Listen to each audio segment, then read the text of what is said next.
AJ from Xenon Bulbs. Today we're going to be doing the Mk5 Golf HID install. It's quite a tricky one, this one, because we get a lot of people that do get stuck. Difficulty level is quite hard in the sense that it's actually fiddly. The concept is dead easy, just the part of actual fitting and how long you take doing it is quite tricky. So what we want to do is try to make it easy for yourselves. Now what we've basically got is you've got two different types of bulb holders what you can use with the Mk5. This is what we call the hard holder. As you can see, it's quite rigid. This is actually what we call the soft holder. Now the soft holder actually has a split which allows the wires to pass, but it's quite flexible. Both have their pros and cons. I think with professionals each just have a preference. With us guys, we actually prefer the hard one. It's a little bit harder to fit, however once it's in, it's dead firm in place and we definitely know it's not falling back out. Now say for example, if we was fitting the hard one, this is our Xenon bulb. It's a 35 watt bulb. We only sell the metal base. It has ceramic on the base of the burner and the wires are silicone, which are quite flexible. Now the first problem which you will face is with the hard holder, you can't actually get the plug that goes into the ballast through the holder. However, with the soft one, it simply slots through the hole and there you are, that's fitted. But so say for example, if you were fitting it to the hard one, what you'd actually do is there's a little clip on top of this little plug, and all you'd simply do is take this piece off, and then two wings are actually exposed. Now with the wings it still won't go through, so what we basically do is we cut the wings off. They're not important, they don't actually serve a particular purpose. So all we do is with a pair of snips take off each wing, so it looks like that, and then what you can basically do is slide through the hole. Now the second problem that you have is all HID bulbs come with the male spade connections, and the bulb holder actually has the male spades as well. So what we do is with our kits we actually include some female connectors, and all you need to do is cut the wires like that with a set of snips. Use a wire stripper, or you can use the strips as well, just to take off a little bit of plastic. Expose some of the wire.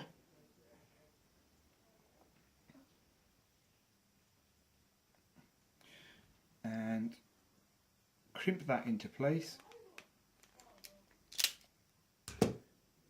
That's one, nice and tight.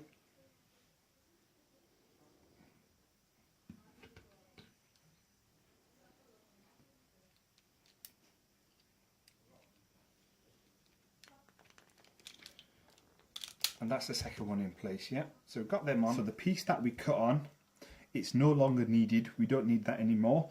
And this is the side that goes into the ballast.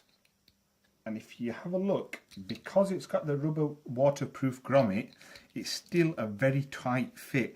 And bearing in mind, this is the actual locking system, and there's the little tab on there. So the wings are actually not needed. They don't have any particular use. Now the good thing with the smart system ballast is this one does have an LED on the top, and that will actually show you if you've got it the right way around. So if you have got power coming in on the right way, you'll actually get the little LED turning on. Not all ballasts have this, and it's not actually important. However, it's a good little feature to have. Now say for example, if you don't have power over here, what you can do is obviously swap the spades up the other way around.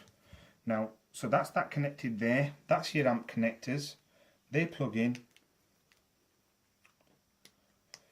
And that's basically your kit set up, plug and play, ready to go.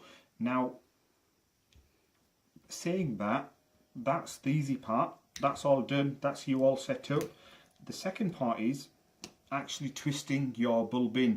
Now I don't have a headlamp here to show, but I'll show you that in part 2 where we'd actually show you how to install it. But quite simply, you have the cutouts on the bulb holder, and literally all you do is you marry it up with the lamp slot it in where you have the cutouts and you simply twist. It's probably a quarter turn. Now just before we wrap up, this is the hard holder setup. Now say for example, if you was using the soft holder, let's have a quick look on how that works. So we still have to put the female spades on. That's exactly the same. The only difference is with this one, where we use the super glue and we glue it to the base and we know it doesn't move, with the soft holder it works slightly differently. So let's have a look. With the soft holder, obviously you don't have to cut this plug because it's literally push the wires through the little slot, get that in, that goes into place, get that pushed down. Now with this one you can't glue it, but it doesn't seem to pop out of place in the same way as the hard holder. Like I said, personally I always use the hard one, but they both run on the same setup. So that's the soft holder. Probably in my next video I will show you the comparison of both of them being fitted at the same time, and then we'll probably be able to come to a conclusion on which one we prefer.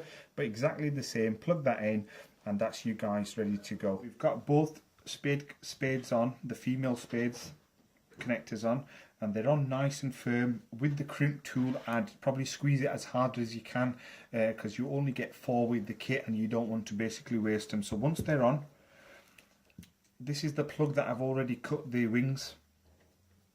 Now all we need to do is literally, that's the wrong way, slot it through this way, slot the 2 amp connectors in as well,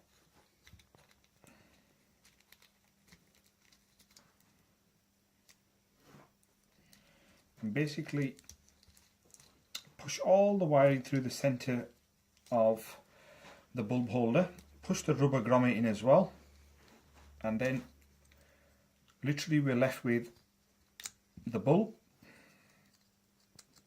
Now if you notice, the bulb hasn't sat in so well. The tab on the bottom, now what we normally do is, there's a couple of tricks, but number one, firstly, with some pliers I'd literally force that through. Now that's actually held the base of the bulb in quite well, and what that'll mean is it won't twist and turn inside the once you're actually trying to get it into the lamp. But if you have a look, it's still got some movement in there. Now one of the things that us guys do is we actually super glue the base of the bulb to the holder, and what that basically means is when you are trying to twist, your bulb's not coming out of the holder, and that's something I would strongly recommend.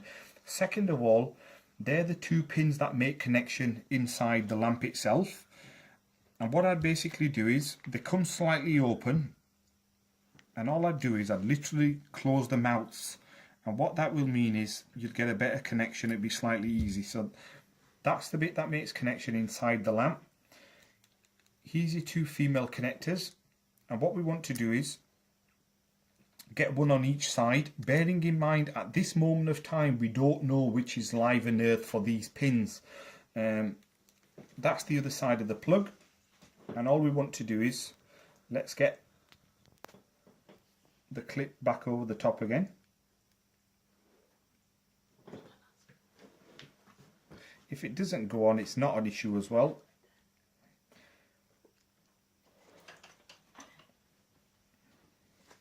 Pause it.